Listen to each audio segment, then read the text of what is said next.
창세기 오늘 40장을 공부하겠습니다. 이 창세기 39장까지 요셉의 이야기를 통해서 우리가 하나님의 가르치는 심오한 교훈을 배웠었습니다. 그 교훈이 뭐냐면 하나님이 주시는 우리가 꿈을 가슴 속에 품으면 그 다음에는 이 꿈이 이루어지기 위해서 우리가 많은 슬픔과 고통과 눈물의 골짜기를 지날지라도 인간의 생각으로는 모든 것이 절망이고 모든 것이 끝이 났다고 생각할지라도 우리 가슴 속에 하나님이 주신 꿈이 살아있는 이상은 그 꿈이 우리를 끝까지 성취하는 길로 이끌어 간다는 것입니다. 한번 따라 말씀하세요. 내가 꿈을 만드는 것이 아니라 꿈이 나를 이끌고 목표에 도달케 한다. 이 꿈은 바로 하나님의 성령의 언어입니다. 그렇기 때문에 꿈이 없는 백성은 망한다고 하는데 우리가 정말 하나님 성령께서 말씀을 통해서 우리 마음속에 많은 꿈을 줘요. 시시각각으로 하나님 우리 기도할 때 성령으로 우리 마음속에 많은 꿈을 줘요. 우리가 꿈을 간직하면 아무리 그 다음 우리 생애 속에 어려운 일이 다가와도 그 어려운 일 자체가 바로 꿈을 성취하는 것으로 이끌어가는 것입니다. 도저히 인간의 생각은 상상할 수 없는 그러한 방법으로 하나님께서 우리를 이끌어 가시는 것입니다. 요셉이 그 마음속에 꿈을 품었은지 그 형제들이 오히려 저 꿈쟁이가 어떻게 꿈이 이루어지는가 보자고 꿈을 파괴하려고 그를 잡아서 파는 것조차도 꿈을 이루는 것에 도움이 되고 말았던 것입니다. 그는 종으로 팔리고 억울한 누명을 덮어쓰고 감옥에 들어가고 또 배신을 당하고 그 여러 가지 일을 당했으나 그 꿈이 이루어지는 방향으로 걸어갔던 것입니다. 1절부터 보겠습니다. 그 후에 애굽 왕의 술 맡은 자와 뜻 굽는 자가 그 주 애굽 왕에게 범죄한지라. 바로가 그 두 관원장 또 술 맡은 관원장과 뜻 굽는 관원장에게 노하여 그들을 시위대장의 집안에 있는 옥에 가두니 곧 요셉의 갇힌 곳이었더라. 이제 하나님의 역사가 시작하는 것입니다. 요셉은 억울한 누명을 덮어쓰고 시위대장의 뜰에 있는 감방에 갇혀서 외롭게 날을 지났는데 이제 희한하게 하나님의 역사가 도킹하는 것입니다. 애굽의 바로 왕의 떡장관과 술장관이 아마 모반을 계획했는지 모르겠습니다. 그것이 들통이 나가지고서 바로 왕의 굉장한 노를 사서 둘이가 시위대 감방에 갇히게 된 것입니다. 옛날에 임금이 얼마나 화려한 생활을 했던지 그래. 세상에 떡장관이 뭡니까? 떡장관. 밥하는 장관, 그리고 술 만드는 장관. 그 보면 옛날 독재자들이 어리어리하게 살았다는 것을 말하는 것입니다. 뭐 우리 오공비리는 뒤나가라. 그럴 정도로 옛날의 독재자들은 잘 살았습니다. 그런데 이 떡장관과 술장관이 제일 그래도 임금에게 갇혀 있습니다. 왜냐하면 임금이 지 뭐라고 해도 매일같이 밥은 3번 먹고 술도 3번 내지 4번 마시기 때문에 언제나 떡장관이 떡을 해서 바치고 또 술장관이 술을 해서 바치기 때문에 제일 같이 있었습니다. 그래서 이 떡장관과 술장관이 바로의 노를 사가지고서 시위대 뜰 감방으로 갇힌 것 그 자체가 이제 하나님의 섭리가 시작된 것입니다. 이래서 그래도 소위 이제 장관이니까 높은 자리에 있었으니까 시위대 뜰에 들어오자마자 보디발이 요셉을 하여금 그들에게 수종을 들겠습니다. 그래서 아침 점심 저녁 그들을 수정해서 잘 섬기게 되었습니다. 사람은 여러분 이 세상에 살면서 우연히 우리 서로 만나고 우연히 헤어지는 것 같지만은 실상은 그렇지 않습니다. 우리 주를 믿는 사람은 모든 일에 하나님의 섭리가 그 배후에 있는 것입니다. 하나님께서 우연히 만나게 하는 것 같지만 실상은 우연히 만난 것도 아니고 또 우연히 헤어지는 것 같지만 우연히 헤어지는 것도 아닙니다. 그 배후에 하나님이 섭리해 주셔서 하나님의 뜻을 이루기 위해서 그렇게 하는 것입니다. 더구나 우리 예수 믿는 사람들은 우리 만나면 서로 기도해 주고 전도해 주고 그런 기도와 전도가 우연한 것 같지만은 그것이 동기가 되어서 열매를 맺고 그 영혼을 구원받고 하나님의 영광이 나타나는 이런 역사가 일어나게 되는 것입니다. 5절을 읽겠습니다. 옥에 갇힌 애굽 왕의 술 맡은 자와 떡 굽는 자 두 사람이 하룻밤에 꿈을 꾸니 각기 몽조가 다르더라. 이 하나님의 성령의 연사 가운데 계시의 연사가 있습니다. 이 계시의 연사는 대개 꿈이나 환상이나 묵시로 우리에게 오는 것인데요. 이 하나님의 계시의 연사는 지혜의 말씀의 연사, 지식의 말씀의 연사, 영분별의 연사 이 세 가지로 나타납니다. 근데 지혜의 말씀의 연사라는 것은 이 우리가 기도할 때 성령께서 우리 마음속에 아이디어를 주십니다. 인간으로서 생각하지 못한 희한한 아이디어를 마음속에 주신 것입니다. 이래서 우리가 여러 가지 문제를 당했을 때 이 문제를 어떻게 해결할까 큰 고민을 하고 있을 때 하나님께서 아이디어를 주시는데 그 아이디어가 잠을 잘 때 꿈에 너 이렇게 하면 된다는 그런 지시를 해 주신 것입니다. 이 꿈으로서 오는 그 하나님의 연사는 꿈에 여러분께서 잠을 주무실 때 그런 아이디어를 주시는 것은 그건 지혜의 말씀의 연사입니다. 또 지식의 말씀의 연사라는 것은 내가 도무지 알지 못하던 일을 꿈에 가르쳐 줍니다. 도둑놈이 들어올 것이라든지 너 물건 잃은 것이 어디에 있다든지 너 오늘 가면 누구를 만날 것이라든지 이러한 도무지 내 인간적으로는 알 수가 없는 것을 이렇게 미리 보여주는 것. 이것은 지식의 말씀의 연사입니다. 또 영분별의 연사는 꿈을 통해서 하나님의 역사가 일어나는지 그렇지 않으면 사탄의 일이 일어나는지 그것을 미리 하나님이 보여주신 것은 영분별의 연사인 것입니다. 이 특별히 하나님께서 이렇게 꿈을 통해서 계시를 많이 해주는 사람이 있어요. 그건 특별히 하나님께 은사를 받은 사람입니다. 우리 같은 사람은 꿈을 꾸면 꼭 까꿀로 해석해야 맞아요. 나는 아주 이상하게 꿈을 꾸어도 그 꿈 반대로 해석하는 것이 오히려 맞지 내 꿈은 안 맞아요. 그렇기 때문에 나는 내 꿈은 아예 그냥 무용지물로 생각을 합니다. 저는 자고 나서 어떤 꿈을 꾸어도 나는 개꿈이다, 무용지물이다 이렇게 생각하는데 우리 집사람 꿈은 나는 꿈 꾸었다 하면 100% 믿습니다. 그는 25년여 동안 같이 살아온 동안에 내가 가만히 보니까 그 꿈꾼 것이 백발백중으로 맞더라고요. 하나님께서 그 계시를 꼭 그 계시를 옛날에 우리 어머니가 꿈을 잘 꾸더니만 또 그 또 며느리가 또 바통을 받아가지고서 또 며느리가 꿈을 잘 꿉니다.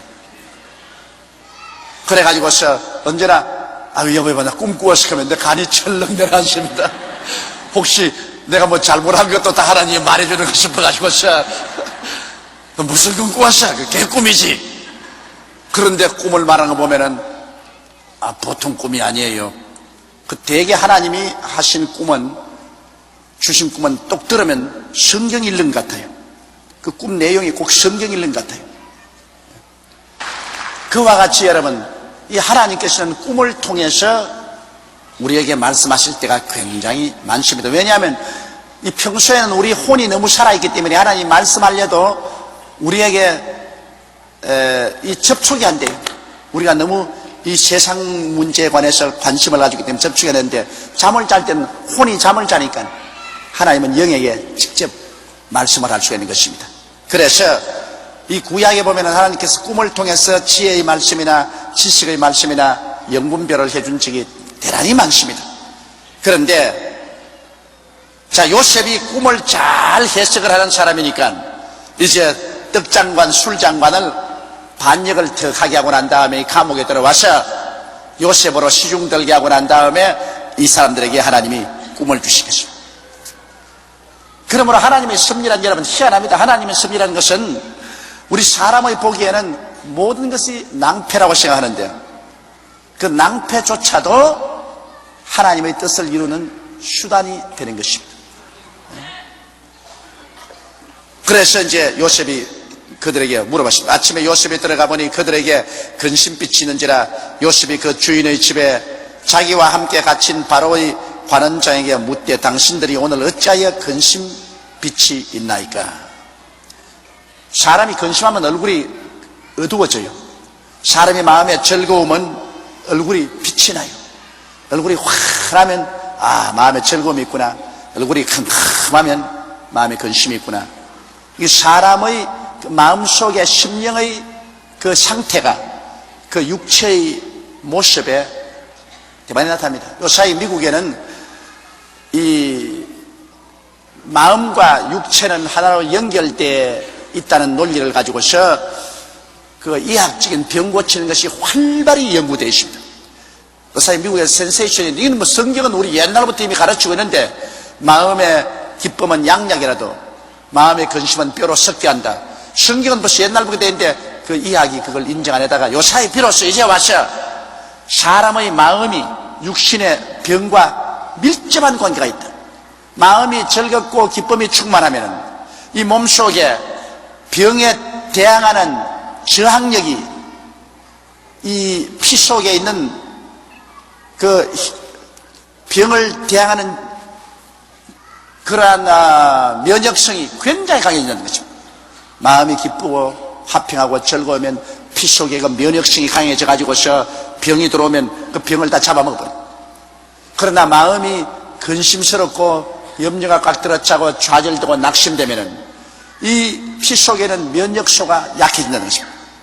수도 적어지고 약해지기 때문에 병이 들어와서 몸을 잡아먹는다.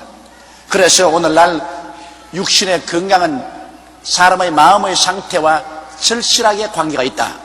이것을 미국에서 아주 활발하게 지금 이학적으로 연구를 하고 이학의 새로운 분야를 개척한다고 아주 센세이셔널하게 그렇게 잡지에도 떠들고 이런 뭐 신문에도 떠들고 하는 걸 보았었습니다. 나는 그걸 보고 웃었습니다. 왜냐하면 성경 말씀은 벌써 지금으로부터 수천 년 전에 사람의 마음과 사람의 육신의 건강은 함께 간다는 것을 늘 가르쳐주고 있는 것입니다. 마음의 즐거움은 좋은 약이다. 마음의 근심은 뼈로 썩게 한다. 얼마나 무서운 말인 것입니다. 사람의 마음이 어떠하면 그 사람도 그러하다. 그 마음과 사람의 육신이라는 것은 그건 벗을래야 서로 벗을 수 없는 관계를 가지고 있는 것입니다. 그러므로 이 장관들이 꿈을 꾸었는데 이 꿈이 심상치 않은 꿈을 꾸고 나니까 마음의 근심이 꽉 들어찼습니다. 이게 무슨 잘못된 흉조가 아닌가. 그러니까 자동적으로 그만 몸의 신진대사가 그 마음에 눌려가지고서 얼굴에 수심이 꽉 들어차고 얼굴에 빛이 없고 캄캄합니다. 저도 무슨 영분별이 있어서 그런 게 아니라 강단에 서서 여러분 이렇게 하면 내려보면 아하, 저분은 근심이 있구나, 저분은 고통이 있구나, 저분은 좋은 일이 생겼구나 대만이 알아요. 그것도 가차해 보는 것보다 멀리서 보면 환하게 들여다 보인다고. 얼굴이 환한 사람하고 얼굴이 캄캄한 사람하고 뭐 아주 대조가 되는 것입니다. 요셉이 이 떡장관과 술장관의 그 얼굴을 보고 난 다음 얼굴이 색깔이 좋지 않은지라 물으셨습니다. 당신들은 오늘 어찌하여 근심빛이 나이까? 그들이 그에게 이르되 우리가 꿈을 꾸었으나 이를 해석할 자가 없도다.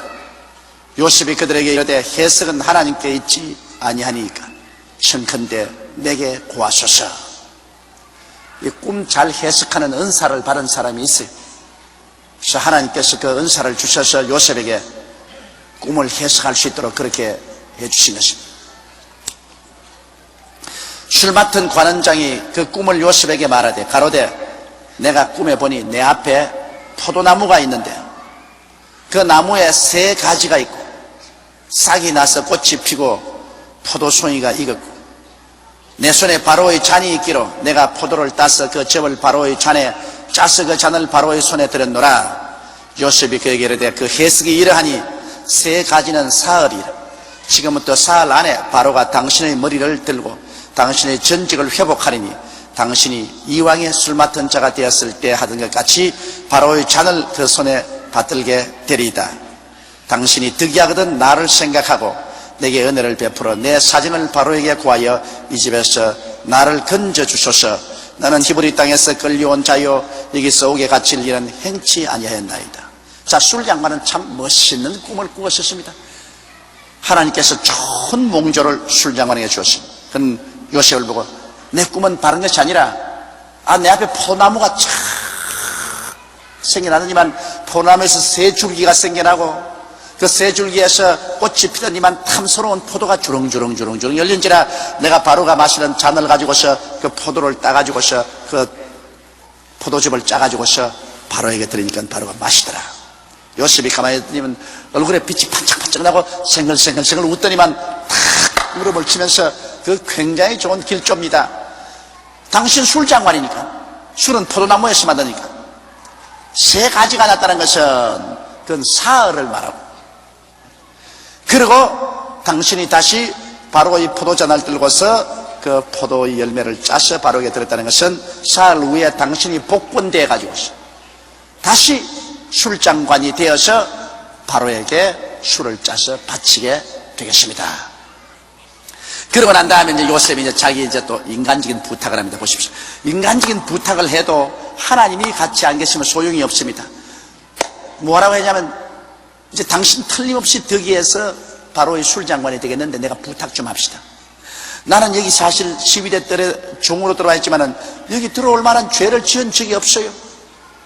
난 12대장 보디발의 아내의 억울한 무고를 당했어. 누명을 덮으시고 이곳에 들어왔는데 사실은 이곳에 들어와서 내가 감옥에 갇혀서 썩을 일은 한 적이 없습니다. 그러므로 임금님을 만나거든 임금님에게 내 사정을 호소해 주어서 나로 하여금 이 감옥에서 좀 나오게 해 주십시오. 간절히 부탁했는데 나중에 뒤에 보면은 술장관이 그 감방에서 나가서 장관으로 복귀되자 아예 깜짝같이 잊어버렸습니다. 그것도 뭐 하루 이틀 잊어버린 게 아니라 2년 동안 잊어버렸습니다. 2년 동안. 그러니 뭐 무심하기 짝이 없습니다. 부탁을 하고 난 다음 2년 동안 아무 소식이 없는 것은 그 부탁이 소용이 없다는 것입니다. 사람이 아무리 부탁을 해도 하나님이 같이 계시지 아니하면 사람의 부탁이 효과가 없다는 것입니다. 그러므로 여러분 뭘 부탁하달랑 꼭 기도를 하세요. 하나님이 그 부탁하고 같이 하셔야지 하나님이 같이 하지 않은 인간의 부탁은 사라집니다. 이 술장관이 얼마나 은혜를 얻었습니까? 그럼에도 불구하고 그는 깜짝같이 잊어버렸습니다. 자, 술장관의 그 좋은 길몽을 보고 떡장관이 용기가 생겼습니다. 그러면 우리 같이 감방에 들어갔으니까 나도 좋은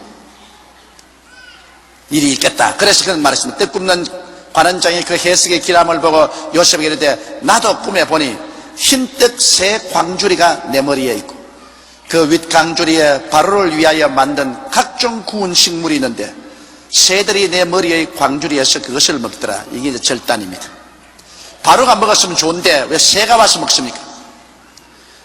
요셉이 대답하여 가로되 그 해석은 이러하니 새 광주리는 사흘이라. 지금부터 사흘 안에 바로가 당신의 머리를 끊고 당신을 나무에 달리니 새들이 당신의 고기를 뜯어 먹으리이다 하더니, 자, 이 해석을 들었으니 이 사람 벌써 사흘이 되기 전에 죽었어.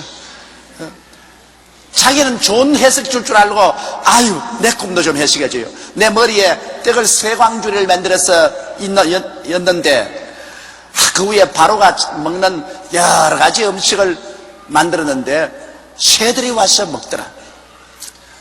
아까 이 술장관은 바로의 잔을 따라서 바로 왕에게 바쳤다고 했으니까 그건 좋은 것이지만은, 바로가 만든 음식으로서 바로에게 바쳐야 되겠는데 새들이 와서 먹으니까 그 머리는 항상 떡을 만들어서 이곳서 바로에게 가던 머리인데 그게 새들이 먹으니까 그것은 사흘 만에, 광주리 셋은 사흘이에요. 그리고 새들이 와서 먹더라는 것은 목이 잘려서 매달아 놓으면 새들이 와서 그 고기를 뜯어 먹을 것이라고 말한 것입니다. 하나님이 꿈을 주실 때 상당히 상징적으로 꿈을 주십니다.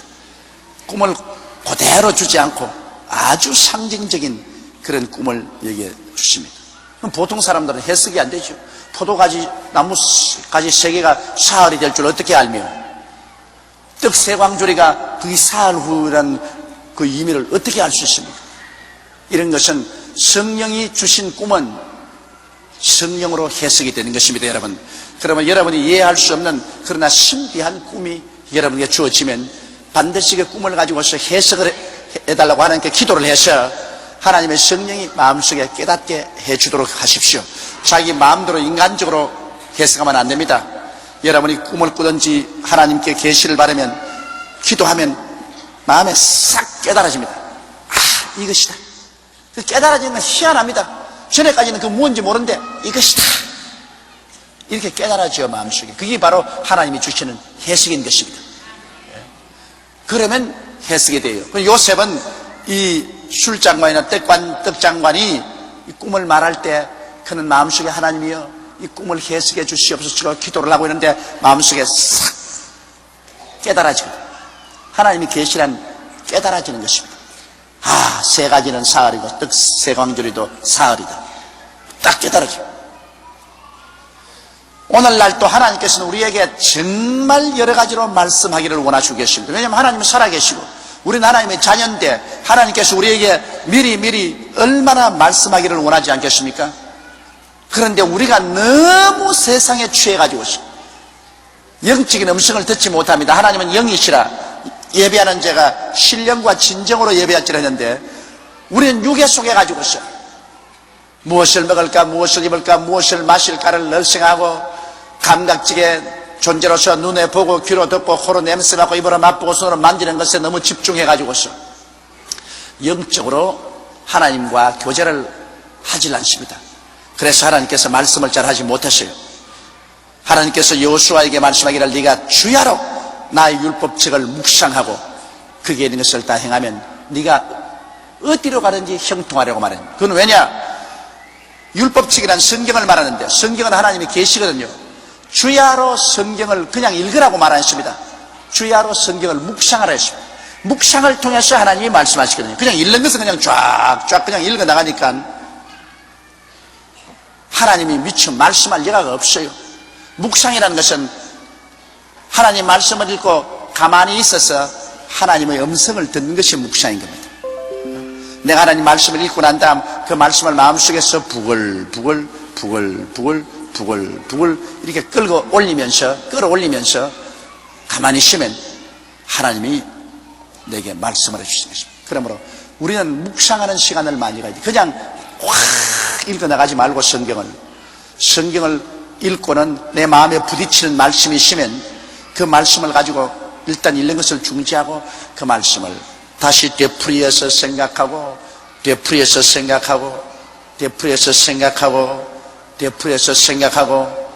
또 그 말씀을 통해서 하나님이 성령이 무엇하고 말씀하는가 귀를 기울여야 됩니다. 이번에 제가 대만에 갔는데 저는 배탈이 잘 나요. 전 물만 나쁘면 배탈이 납니다. 그건 우리 조상으로부터 이어받은 병 같아요. 아, 대만에 가는데 또 그냥 아랫배가 탁 배탈이 나가지고서 아랫배가 그냥 자꾸 괴로운데 견딜 수 없어. 그 이 해외 여행 가서 나는 물만 다 부어지면 배탈이 나는데 이제 하나님 앞에서 이거 고쳐야 되겠다. 그래 기도를 하다가 말고 제가 하나님 말씀, 제가 우리 연양것을 친히 담당하시고 병을 짊어지시도다 함을 이루라 하심이라. 마태복음 8장 18절인가 19절인가 있는 말씀입니다. 그럼 이 말씀 내가 잘 아는 말씀입니다. 그거 그냥 읽고 지나가면 얼마나 잘 수 있는 말씀입니다. 그러나 그 말씀을 통해서 내가 배탈이 났으니까 하나님이 내게 무엇을 가르치는지 모르기 때문에 그 말씀을 묵상해로 작정하고 앉아가지고서 1시간을 그 말씀을 되씹는 겁니다. 되씹는 겁니다. 제가 혼자서 앉아간 제가 채찍에 맞음으로 너희가 나음을 입었나니, 제가 채찍에 맞음으로 내가 나음을 입었나니, 제가 채찍에 맞음으로 내가 나음을 입었나니, 제가 채찍에 맞음으로 내가 나음을 입었나니, 제가 채찍에 맞음으로 내가 나음을 입었나니, 제가 우리 연양을 친히 담당하시고 우리 병을 짊어지셨던 하나님을 이루하시리라. 이걸 마음에 탁 그 말씀에 집중을 해서 그 1시간을 계속 내가 묵상하는, 계속 외우는 겁니다. 천천히 깊이 생각하면서 그걸 외우는데, 나중에 1시간 좀 지나니까 그 말씀 속에서 정말 내 영혼을 진동하는 하나님의 음성이 들려오는 것입니다. 그 음성이 뭐냐? 그 음성입니다. 제가 채찍에 맞음으로 너희가 나음을 입었나니. 이게 글자가 아니라 하나님의 거대한 음성이 되어서 내 영혼 속에 들어오면서 그냥 내 마음속에 믿음이 확 들어차집니다. 어떠한 병도 다 짓밟아버릴 수 있는 그런 믿음이 마음속에 확 들어와요. 그 믿음을 가지고 이제는 할렐루야 감사합니다, 이제는 됐습니다. 그러자 싹 사라지고 마는 것입니다. 그 병이 그냥 싹 사라졌어요. 그러므로 여러분, 하나님의 말씀은 묵상을 해가지고서 그것이 하나님의 음성으로 변화되는 것입니다. 이 눈으로 보는 문자로 남아있으면 안 돼요. 믿음은 들음에서 나면, 들음은 그리스도의 말씀으로 말미암아. 믿음은 읽음으로 오는 것이 아니라 들음으로 옵니다. 그러므로 눈으로 읽고 난 다음에 이것을 자꾸 반복해서 영혼 속에 들려와야 돼요. 내 영혼 속에. 믿음은 들음에서 나며 내 영혼 속에 말씀이 들려와야 됩니다. 그러면 그것이 믿음이 돼요. 여러분, 오늘 이 교회에 오셔서 저희 성경 강해를 들으시는 중에도 그냥 내 음성을 육신의 귀로 듣고 육신의 귀로 흘리면 그 믿음으로 안 돼요.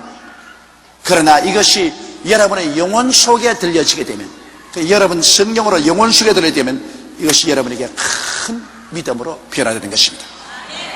이러므로 성경 말씀, 좋은 말씀을 여러분 성경을 쫙 읽고 나가다가 그냥 내 마음속에 탁 부딪히는 그 말씀이 오면은 일단 성경에 있는 것을 그치고 그 말씀을 가지고 묵상을 꼭 하십시오. 묵상을 10분 하든지 30분 하든지, 시간이 있으면 1시간 하든지 다른 데 건너가지 말고 그 말씀을 또 되씹고 되씹고 또 되씹고 또 되씹고, 그것을 되씹는데 입으로 조용한 말로서 하는 게 좋습니다. 큰 소리 하지 말고, 또 아무 말도 안 하면 안 돼요. 내 귀에 들릴만하게, 내 귀에 들릴만하게 예수 그리스도의 은혜를 너희가 알거니와 제가 부유하신 자로서 너희를 위하여 가난하게 되시면 저희 가난하심으로 인하여 너희로 부유케 하려 하시리라. 고린도후서 8장 9절. 이런 말씀 같은 건 하나하나 자꾸 여러분 되씹어서 말하면서 귀로 들으면서 묵상을 하면 나중에 가난에 대한 것을 정복하고 우리 주 예수 그리스도의 축복을 내가 소유할 수 있는 믿음이 마음속에 가득해집니다. 그러면 그 믿음을 받아가지고서 그 다음 기도하는 겁니다. 주여 믿습니다. 가난을 다 물리쳐버리고 저주를 물리쳐버리고 주님이 축복해 주옵소서. 그 믿음을 가지고, 그 믿으면 기도하면 그 하늘 보좌가 진동한다고요. 먼저 말씀을 묵상해서 그 말씀을 가지고 내 믿음을 얻고 난 다음에 그 믿음의 바탕에 서서 기도를 하는데, 보통 사람은 그러지 않고 말씀도 보지 않고 묵상도 하지 않고 마음에 믿음도 안 생기는데 그저 자꾸 와서 입술로 가지고서 주야 하고 고함을 칩니다. 그건 애만 섰지 믿음으로 하지 않은 모든 것이 죄인이라고 말하셨습니다. 믿음으로 해야지 믿음으로 하지 않은 것이 무슨 효과가 있습니까? 그러므로 반드시 하나님께 기도하는 것은 먼저 말씀을 묵상하고 그 말씀을 통해서 마음속에 믿음을 얻고 그 말씀이 주는 믿음을 바탕으로 해가 하나님께 기도하면 그 놀라운 역사가 일어나게 되는 것입니다. 이러므로 성령이 주시는 깨달음은 바로 묵상을 통해서 오는 것입니다. 자, 20절에 보면 제3일은 바로의 탄일이라, 바로 3일이 바로의 생일이었습니다. 바로가 모든 신하를 위하여 잔치할 때 술 맡은 관원장과 떡 굽는 관원장으로 머리를 그 신하 중에 들게 하니라. 바로의 술 맡은 관원장은 전직을 회복하며 그가 잔을 바로의 손에 받들어 드렸고 떡 굽는 관원장은 메어 달리니 요셉이 그들에게 해석함과 같이 되었으나 술 맡은 관원장이 요셉을 기억지 않고 잊었더라. 하나님의 때가 안 오면 사람의 힘으로 아무리 해도 소용이 없어요. 이 사람 일찍이 그 기억을 하고 있어도 소용이 없어요. 하나님께서 바로 술 맡은 관원장과 떡 맡은 관원장의 꿈을 꾸고 그 요셉이 해석하도록 하는 것이 하나님 섭리인데, 해석을 듣고 난 다음에 그것을 기억나지 않고 잊어버리게 하는 것도 하나님의 역사인 것입니다. 하나님의 때에 기억나게 해야 돼요. 요사이 대학교 이제 입시가 얼마 안 남았으니까 부모들이 사성결단이요. 그래서 그냥 애들을 그냥 강제로 새벽에 데리고 와서 내게 기도를 받으러 오고 막 그러는데, 어떤 사람 말하기를 그 기도받는다고 무슨 효과가 있냐? 지 공부를 열심히 해야지 뭐 공부 다 해놓고 난 다음 뭐 기도한다고 효과가 있냐? 물론 공부를 열심히 해야 돼요. 그런데 아무리 공부를 열심히 해도 그날 시험지 딱 가지고 연필 딱 뜨면 아예 벽창호 같이 머리가 딱 막힐 때가 있습니다. 기억이 안 나요. 평소에 공부한 것이 기억이 안 나요. 그럼 망하는 거예요. 이렇게 요셉이 술장관에게 붙었는데, 여러분 애굽에서 장관 좀 되려면 그것도 머리가 꽤 높은 사람이 장관이 돼요. IQ가 높은 사람이 장관이 되는데, 그렇게 꿈을 해석해서 감옥에서 나갈 만큼 충격을 받은 체험을 하고도 깜짝같이 잊어버리거든. 하나님이 기억해 주실 때야 기억이 나는 거예요. 그렇기 때문에 여러분 자녀들이 학교 입학시험 공부를 했으면 열심히 기도해 줘야 돼요. 왜냐하면 시험장에 가서 시험지 펼쳐놓고 연필 들었을 때 기억나게 해 주셔야 해요. 하나님의 성령은 기억나게 해주는 하나님인 것입니다. 내가 너희에게 진리를 기억나게 해줘요. 그래서 내가 배운 것이 기억이 나면은, 그러면 내 배운 실력을 최대로 발휘할 수 있기 때문에 시험을 칠 수 있는 거예요. 그러므로 하나님이 도와주셔서 기억나게 하는 것도 기억나지 않은 것은 틀립니다. 그리고 하나님은 불의한 하나님이 아니기 때문에 공부 안 한 사람에게 시험 잘 치도록 하지는 않아요. 그것은 마치 농부가 씨앗을 심지 않은데 거둘 것을 생각하는 것 같습니다. 아무리 기도해도 벼를 심어야 벼가 나고 콩을 심어야 심습니다. 심은 것은 하나님이 잘 나도록 얼마나 도와줄 수 있습니다. 그러나 심지 않은 것은 도와줄 수 없어요. 공부도 평소에 부지런히 열심히 해놨는데, 그건 하나님이 얼마든지 성령으로 도와주셔서 기도해주면 그걸 도와주셔서 그것이 열매 맺게 해주지만, 전혀 공부도 안 하고 땡땡 놀고 난 다음에 최걸렁 목사처럼, 평양신학교 최걸렁 목사, 친구들은 다 내일 시험 친다고 열심히 기숙사에서 공부하는데 자기는 신학교 뒷산에 올라가서 밤새도록 철야 기도를 하고 난 다음에 아침에 와서 시험지를 득당하니까 뭐 아무것도 모르겠어. 그냥 큰 소리로 성령님도 역시 시험에는 절절 매는군. 성령님이 절절 매는 것이 아니라 자기가 하나도 안 심었는데 뭘 성령님이 거두게 해주세요. 뭘 머릿속에 좀 심어놔야지. 그래야 성령님도 도와주시죠. 다른 친구들은 밤새도록 시험 잘 치라고 공부하는데 자기는 밤새도록 산위에 올라가서 내일 시험 잘 치게 되려고 철야기도 하고 난 다음에 와서 보니 뭐 까막눈이지 뭐 까막눈. 알탱이 뭐요. 하나님은 법칙을 어겨서 일하지 않습니다. 사람이 무엇으로 심든지 그대로 거두리라. 심어놓으면 때가 오면 거둡니다. 그러므로 요셉이 바로 떡장관과 술장관의 꿈을 해석하는데, 그 꿈 해석하는 것이 바로 씨앗입니다. 술장관 속에 심어졌습니다. 요셉이 꿈을 잘 해석하더라. 이 경험이 심어졌어요. 그러면 심어진 것은 이제 나중에 때가 오면 돌아가는데, 그 돌아가는 기간이 2년 걸렸습니다. 2년.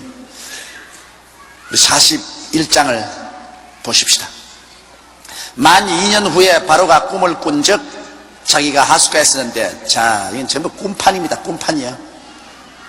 그러나 사람에게 하나님이, 예수 안 믿는 사람에게는, 더구나 안 믿는 사람에게는 꿈을 통해서 말한다.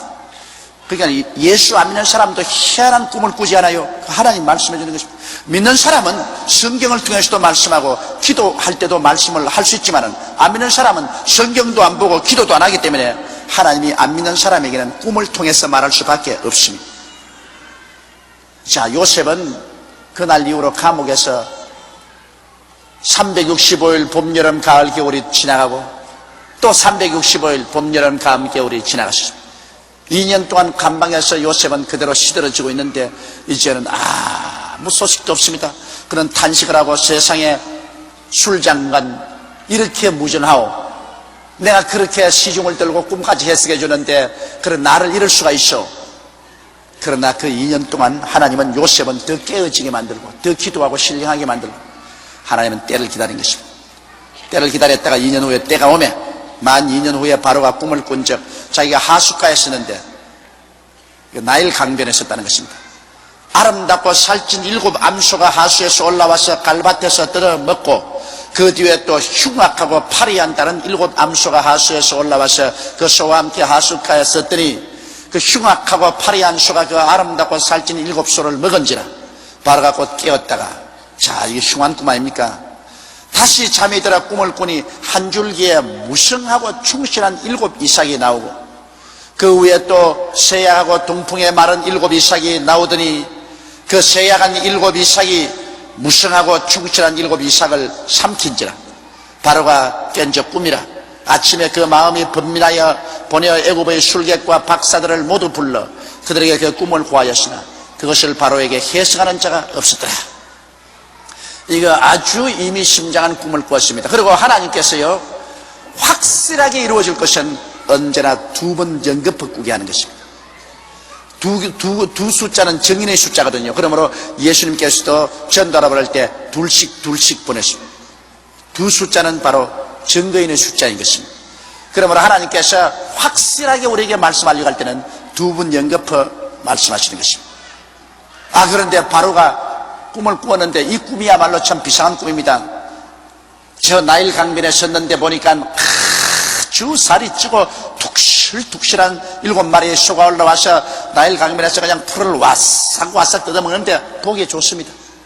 근데 얼마 있지 않다가 보니까 아예 그냥 말라서 등가죽이 그냥 배에 붙어있는 흉악한 소 7마리가 올라와서 풀만 먹는 것이 아니라 그 살찐 소 7마리를 다 잡아먹고도 그대로 흉악한 대로 남아있습니다.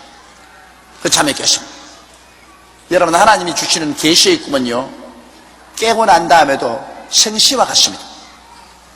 그냥 밤에 밥을 많이 먹고 그냥 너무 막 지쳐서 꾼 꿈은 이거는 막 혼몽 중에 구워서 깨고 나도 그게 그건지 모릅니다. 그러나 하나님이 주신 꿈은 초롱초롱해요. 깨고 나도 생시에 본 것 같아요. 그 바로가 참 인상 깊게 생각해요. 그거는 또 잠이 잤는데, 요번엔 또 하숫가에 서 있는데 아주 기름지고 충실한 7 이삭이 쫙 이렇게 이삭이 나와요.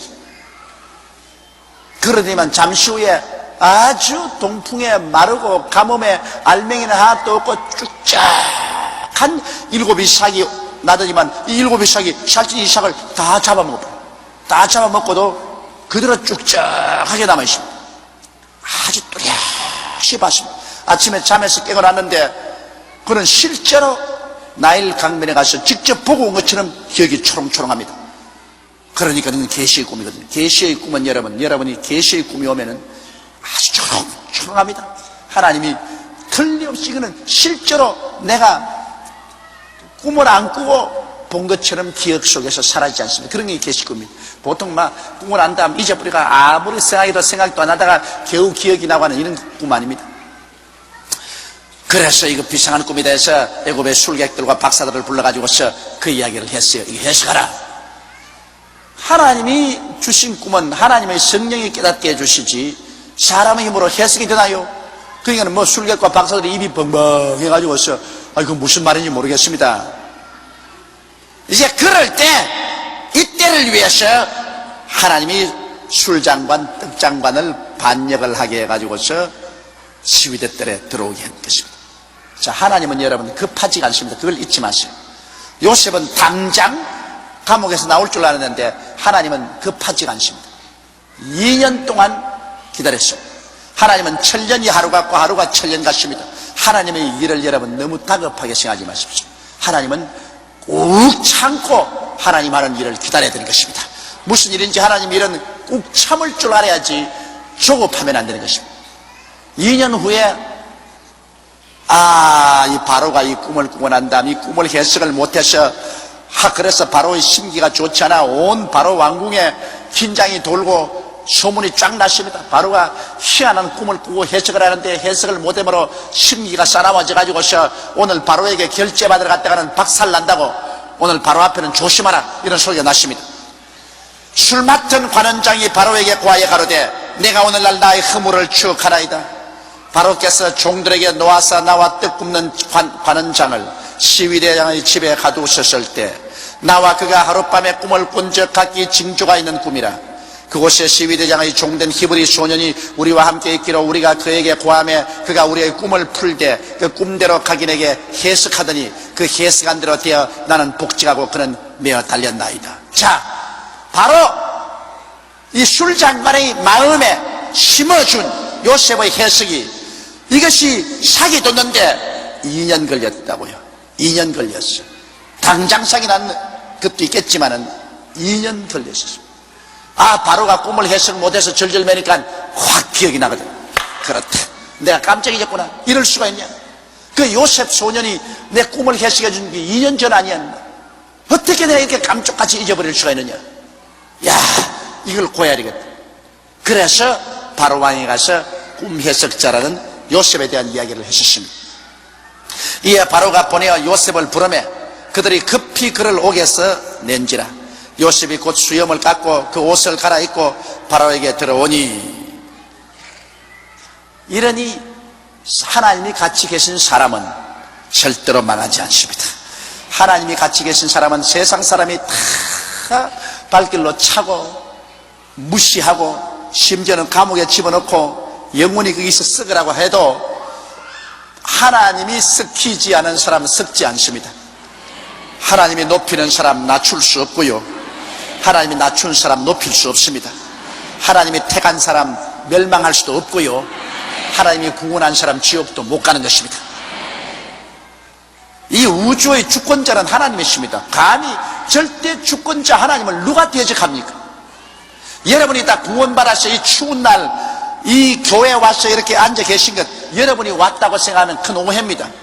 실제는 만세 만대 전에 해와 달과 별들도 생기기 전에 이 세상의 시간도 생기기 그 이전에 이미 하나님이 당신 생각 속에서 여러분을 보신 거로 여러분을 택하사 하나님이 자녀가 되도록 예정해 놓았기 때문에 이 마지막 때 하나님께서 성령으로 부르셔서 오늘 또 여러분 하나님이 불러서 온 것인 것입니다. 여러분이 자신이 신앙이 조화가 왔다고 생각하는 건 오해요. 하나님이 부르셨기 때문에 그 하나님의 부르심이 마음속에 있기 때문에 마음속에 격동이 돼가지고서 교회 가야지 만사를 쫓겨내고 교회 가야지 그러고 온 거예요. 그게 하나님 불러서 온 것입니다. 이러므로 하나님이 우리를 붙잡고 있으면 아무도 우리를 못 빼앗아가. 예수께서 뭐라고 말하십니까? 너희를 내게 주신 이는 만유보다 크심에 내 손에서 빼앗을 자가 없나니라. 여러분 다 하나님이 만세전에 택해서 예수님에게 주어놨기 때문에 예수님 손에서 누가 빼앗아간단 말입니까? 무슨 마귀가 빼앗아가요? 어림없는 소리 하지 마십시오. 일단 하나님의 택하심을 받아 중생한 사람은 지옥 안 갑니다. 인생을 살아가는 동안에 좀 뜨거웠다가 식었다가 하는 것은 있지요. 발걸음이 좀 흐트러져서 이렇게 갈짓자 걸음을 걸을 때도 있지요. 그러나 그것은 얼마 가지 아니하고 하나님 손에 딱 잡혀있기 때문에 반드시 천국에 가는 것입니다. 그러므로 요셉은 하나님이 돌보시는 사람이라 형들이 팔고 또 보디바라의 아내가 무고를 해가지고서 엄청나게 고난을 당하고 시위대들에 갇히고 술장관이 은혜 받은 것 다 잊어버리고 2년 동안에 모른 체하고 그랬지만 이게 모두가 다 합쳐서 유익이 되는 것은 왜 2년 동안 기다렸나? 2년 동안 기다린 이유는 여러분, 옛날에 중동에서 남자가 세상에 출세해서 일을 시작하는 나이가 30살입니다. 30살이에요. 그런데 술장관에게 꿈을 해석해 줄 때가 요셉의 나이 몇 살이냐? 28살입니다. 30살이 안 됐기 때문에 나이 차도록 하나님이 기다렸다고요. 예수님도 30이 되심에 요단강에 와서 세례를 받으시고 그리고 공생애를 시작했습니다. 그 중동의 남자가 공생애를 시작하는 것, 그것이 30살부터 출발한 것입니다. 그러니까 하나님께서 이 30살이면 잘 하나님이 신임하는 그런 나이인 것입니다. 그 나이를 기다린다고 하나님께서 2년 동안 기다렸지 요셉이 미워서 2년 동안 기다린 것은 아닌 것입니다. 그러므로 하나님은 다 일을 하시되 때를 따라 아름답게 하십니다. 예수님 보고서 가나의 혼인잔치에서 그 어머니가 와서 이 집에 포도주가 떨어졌다 할 때 말하겠으면 예수님께서 여자여 나와 무슨 상관이니까 내 때가 아직 이르지 아니하였나이다. 주님께서 기적을 행해도 딱 타이밍을 맞춥니다. 타이밍 맞춰서 하는 것입니다. 그렇기 때문에 우리는 하나님의 때를 기다릴 줄 알아야 됩니다. 성급하면 안 돼요. 성급하면 절대 안 돼요. 하나님의 때를 기다려. 어떤 때는 신속히 다가오고 어떤 때는 늦게 다가옵니다. 하나님의 때를 기다려야 돼요. 모세는 40에 이스라엘을 구원하려고 하셨으나 하나님 때가 안 왔으므로 못했죠. 그러나 80이 되니까 하나님의 때가 왔습니다. 하나님 때가 오니까 80된 모세가 이스라엘을 인도해냈었습니다. 여러분, 모든 우리의 기도는 하나님께 상달되고 난 그 즉시로 하나님은 때를 만드는 것입니다. 그 때를 여러분 기다리세요.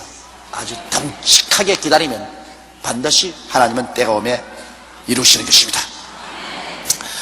그래, 요셉이 30살이 딱 되자 때가 오매 하나님께서 이제는 바로에게 또 꿈을 주어서 꿈 해석자라는 요셉을 이제는 불러내게 된 것입니다.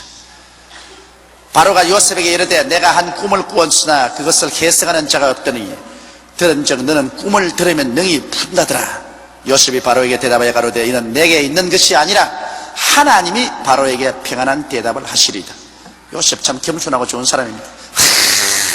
내가 꿈 좀 문제 없어요. 말하세요. 이랬더니 쥐가 영광을 다 받고 말이죠. 요셉은 겸손하지 않습니까? 나는 꿈 해석 못해요. 꿈 해석은 하나님 아버지께 있어요. 하나님이 바로 임금에게 좋은 해석을 주실 것입니다. 우리는 언제나 하나님 중심으로 하셔야 됩니다. 모든 것은 하나님이 하시는 일이지 우리가 하는 일 아닙니다. 그러면 우리 자신을 자랑해서는 결코 안 되는 것입니다. 바로가 요셉에게 이르되 내가 꿈에 하숫가에 서서 보니 살찌고 아름다운 7 암소가 하숫가에서 올라와 갈밭에서 뜯어먹고 그 뒤에 또 약하고 심히 흉악하고 파리한 7 암소가 올라오니 그같이 흉악한 것들은 애굽 땅에서 내가 아직 보지 못한 것이라.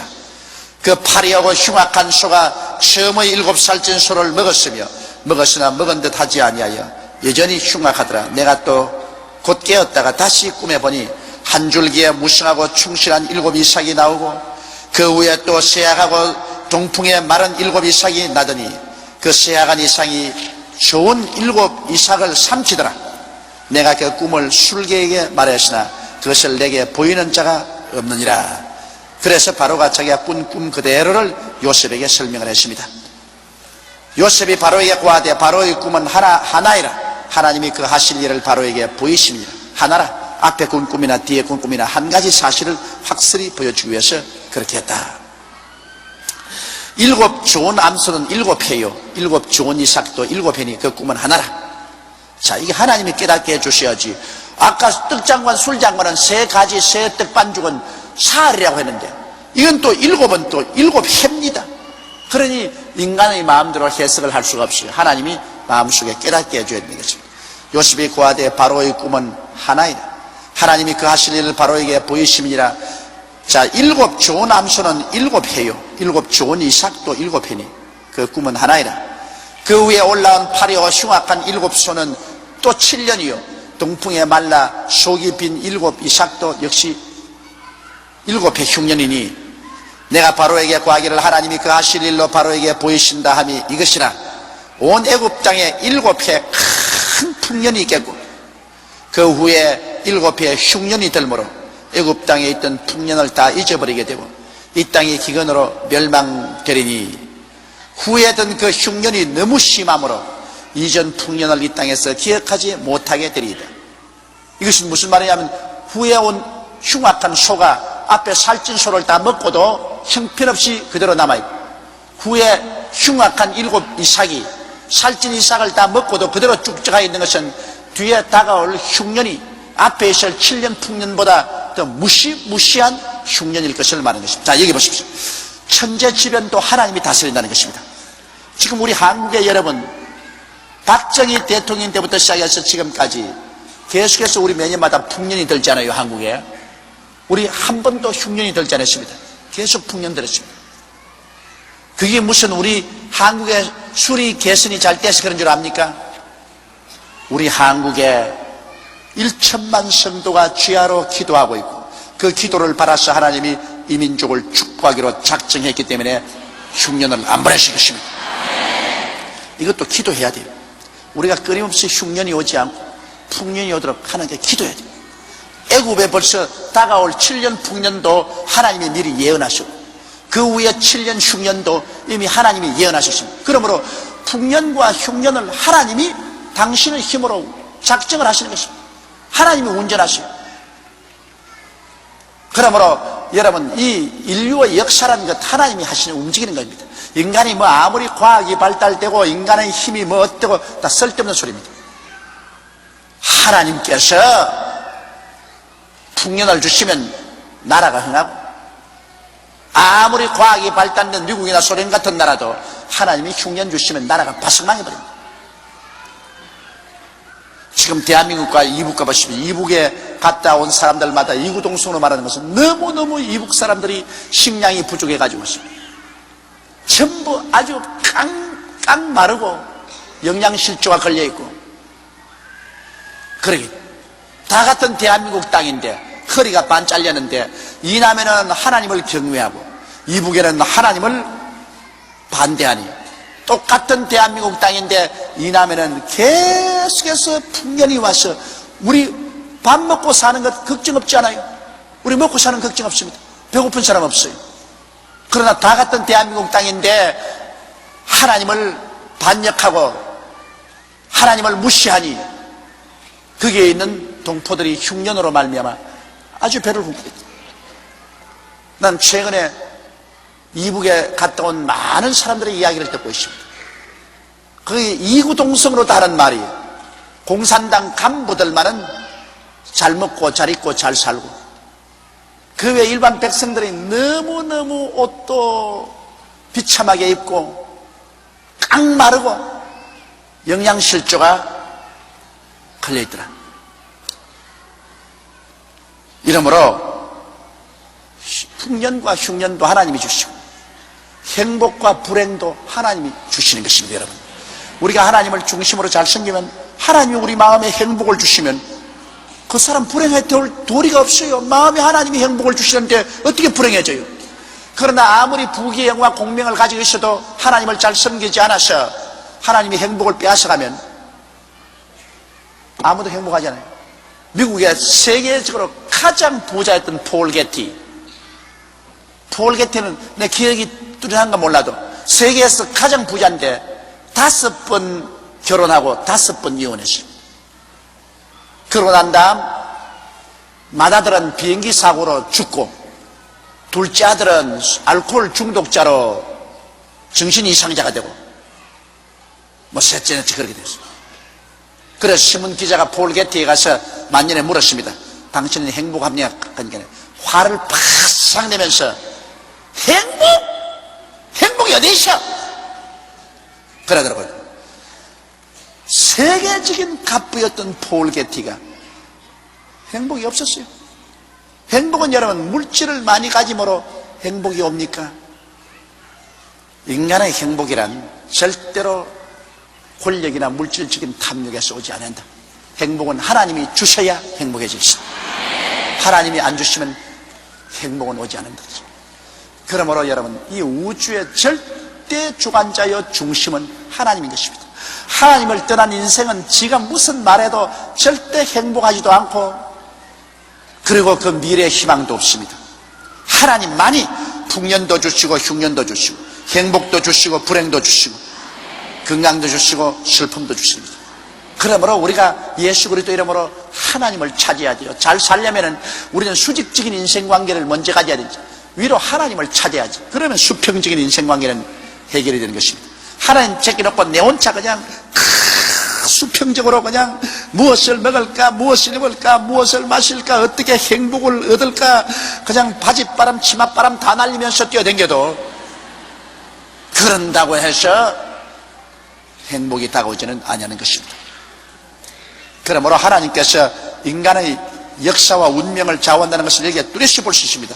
하나님은 이 요셉 한 사람을 통해서 하나님의 섭리를 이루기 위해서 전 우주의 운행을 하나님께서 좌우하시는 것입니다. 하나님이 한 사람을 위해서 이런 큰 일을 하신 것입니다. 바로께서 꿈을 2번 겹쳐 꾸신 것은 하나님이 이 일을 정하셨습니다. 속히 행하시리니 이제 바로께서는 명철하고 지혜 있는 사람을 택하여 애굽 땅을 치리하게 하시고, 바로께서는 또 이같이 행하사 국중에 여러 관리를 두어 그 7해 풍년에 애굽 땅의 5분의 1을 거두되 그 관리로 장차올 풍년의 모든 공물을 거두고 그 공물을 바로의 손에 돌려 양식을 위하여 각 성에 적치하게 하소서. 이와 같이 그 공물을 이 땅에 저장하여 애굽 땅에 임할 7해 흉년을 예비하시면 땅이 흉년을 인하여 멸망치 아니하리이다. 요셉은 꿈만 해석한 것이 아니라 이 문제를 어떻게 해결할 것까지도 말했습니다. 바로 왕이요. 그러므로 7년 동안의 흉년이 들어서 굉장히 곡식이 잘 될 때, 그때 곡식의 5분의 1을 다 거두어 가지고서, 그래서 각 성마다 큰 창고를 짓고 그 창고에 그냥 관리자를 주어서 곡식을 가득 채워 놓으십시오. 7년을 이렇게 곡식을 모아 놓으면 그 곡식이 바다 모래같이 많을 것입니다. 그렇게 하고 난 다음 7년 흉년이 오면 그 곡간을 열어가지고서 백성들에게 이 곡물을 팔면은, 그러면 흉년을 면할 수가 있습니다. 그러니 꿈만 해석하는 것이 아니라 이 문제를 해결할 대책까지도 요셉이 말을 해 주었습니다. 하나님이 주신 지혜지요. 바로가 그 모든 신하가 이 일을 좋게 여긴지라 바로가 그 신하들에게 이르되 이와 같이 하나님의 신이 감동한 사람을 우리가 어찌 얻을 수가 있으리요. 자, 사람을 좋은 사람 얻는다면 이것보다 천금의 은혜가 없습니다. 이 세상에 여러분, 사람 좋은 사람 얻는다는 것 얼마나 좋은지 압니까? 오늘날 직장이 없는 것이 아니라 사람이 없어요. 좋은 직장에 좋은 사람을 갖다 놓으면 일은 사람이 하는 거예요. 일은 사람이 해요. 인생을 사는데 한 여인의 생에는 남편 잘 만나야 행복하고, 또 남편은 부인 잘 만나야 행복하고, 사업하는 사람은 그 사업의 동력자를 잘 만나야 그 사업이 잘 되는 겁니다. 흥하고 망하는 것 사람 따라오는 것입니다. 그렇기 때문에 성경은 복 있는 사람은 이라고 말했지, 복 있는 나라는, 복 있는 땅은 그렇게 말했어요. 사람 잘못 만나면 화를 만나고, 사람 잘 만나면 복이 오는 것입니다. 그러니 이 바로가 이런 요셉 같은 사람을 내가 어떻게 하면, 그 사람 알아줘야 돼. 보디발 집에는 요셉을 알아주지 못하고서 그를 감옥에 쳐넣었지만은 바로는 사람 보는 눈이 있었습니다. 하나님의 신의 감동을 받고 이렇게 지혜로운 사람 도대체 어디 있겠는가. 그래서 요셉에게 이르되 하나님이 이 모든 것을 내게 보이셨으니 너와 같이 명철하고 지혜 있는 자가 없도다. 너는 내 집을 치리하라. 내 백성이 다 내 명철에 내 명을 복종하리니 나는 너보다 높음이 보좌뿐이라. 바로가 또 요셉에게 이르되 내가 너로 애굽 온 땅을 총리하게 하노라 하고 자기의 인장 반지를 빼어 요셉의 손에 끼우고 그에게 세마포 옷을 입히고 금사슬을 목에 걸고 자기에게 있는 버금술에 그를 태우매 무리가 그 앞에서 소리 지르기를 엎드리라 하더라. 바로가 그로 애굽 전국을 총리하게 하시더라. 사람 팔자 시간 문제다. 이거 감옥에서 총리 대신이 되시니 그를 감옥에 집어넣었던 시위대장 보디발이 이제는 누구의 부하가 되느냐? 요셉의 부하가 됐어요. 그러니 보디발의 부인이 얼마나 코가 닭발로 빠지지 않겠습니까? 자기가 무고를 해가지고서 남편이 고발해서 감옥에 넣은 그 요셉이 감옥에서 총리로 올라앉았으니 이제 총리 각하 앞에 시위대장 보디발과 그 집안 식구들이 전부 무릎을 꿇고 절을 하게 되었으니 참 사람 팔자란 알 수가 없는 것입니다. 사람이란 참 알 수가 없어요. 더구나 요셉같이 종으로 팔려온 사람이, 감옥에 죄수로 들어간 사람이 총리 될 줄 누가 알았어요? 하나님이 같이 계시면 어떠한 일도 일어날 수가 있는 것입니다. 하나님이 같이 안 하시면 이런 일은 절대 일어날 수 없어요. 그러나 하나님이 같이 계시니까 이런 어마어마한 일이 일어난 것입니다. 그래서 애굽의 국무총리가 되었고, 요셉이 13년 전에 꾸었던 그 꿈이 하나도 없이 다 이루어졌습니다. 그 꿈이 이루어지는 과정이 기구했지만은 그 꿈이 마음에 간직되어 있는 이상 그 꿈은 어떠한 환경을 통해서도 목표에 도달하게 만들어주는 것입니다. 여러분이 마음에 꿈을 품으십시오. 꿈이 여러분을 끌고 갈 것입니다. 바로가 요셉에게 이르되 나는 바로라 애굽 온 땅에서 내 허락 없이는 수족 놀릴 자가 없으리라 하고 전권을 받았습니다. 그가 요셉의 이름을 사브낫바네라 하고 또 온 제사장 보디베라의 딸 아스낫을 그에게 주어 아내를 삼게 하니 요셉이 나가 애굽 온 땅을 순찰하니라. 이제는 국무총리도 되고 또 이제 아내도 얻어서 결혼도 하고 요셉이 정말 축복의 정상에 올랐습니다. 요셉이 애굽 왕 바로 앞에 설 때 30세라. 보십시오. 나이 30세가 되어야 하나님은 이제는 완전한 책임을 지고 일할 수 있는 사람으로 이렇게 세워진 것입니다.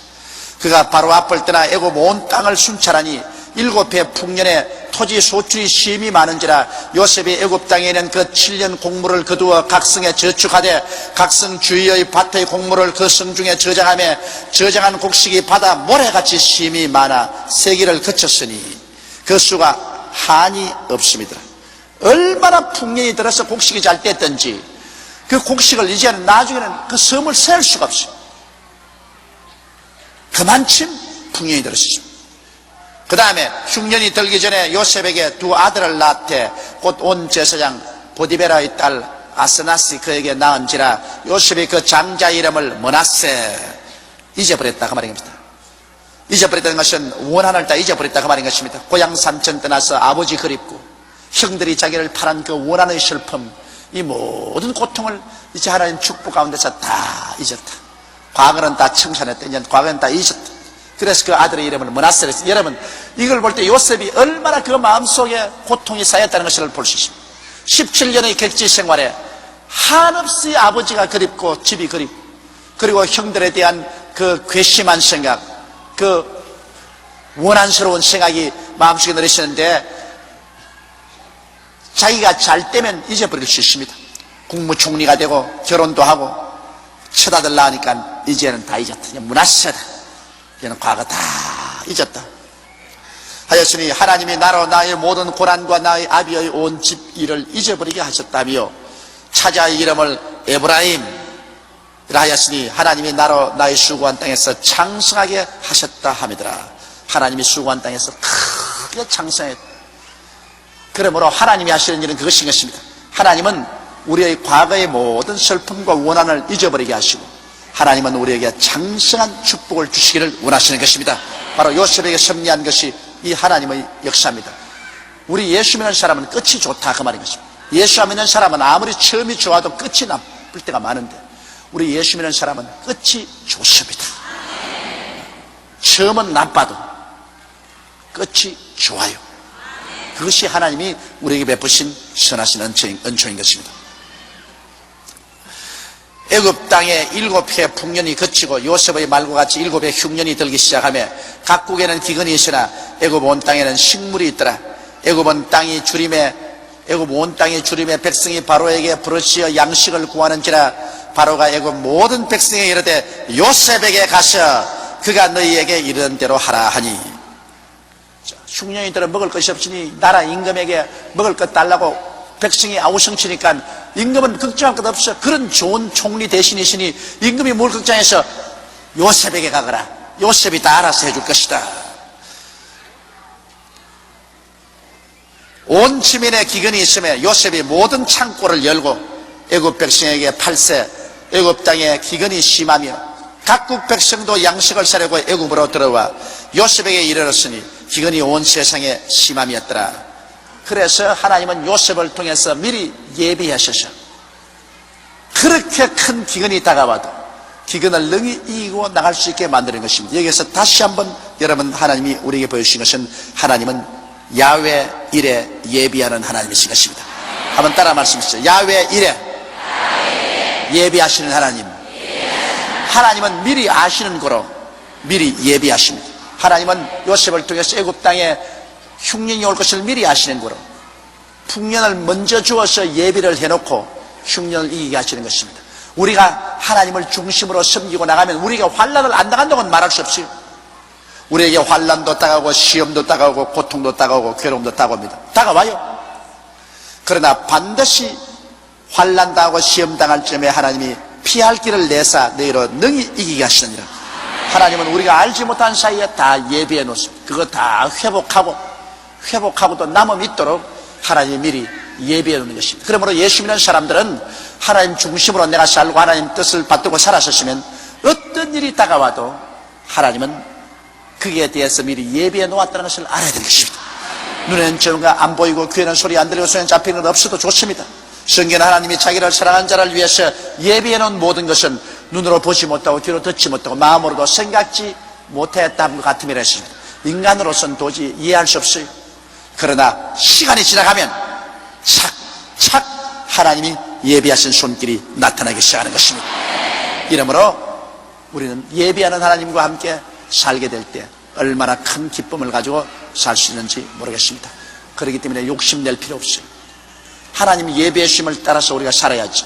인간의 탐욕이 들어와서 욕심을 내다가는 아담과 하와처럼 하나님 예비한 데 순리로 살지 않고 억지로 탐욕을 내다가는 하나님께 버림당하고 일신을 망치는 일이 얼마나 많습니다. 인생은 탐욕을 가지고 살지 말아야 돼. 인생은 순리로 살면 하나님이 다 예비해 놓고 하나님이 우리를 이끌어 주시는 것입니다.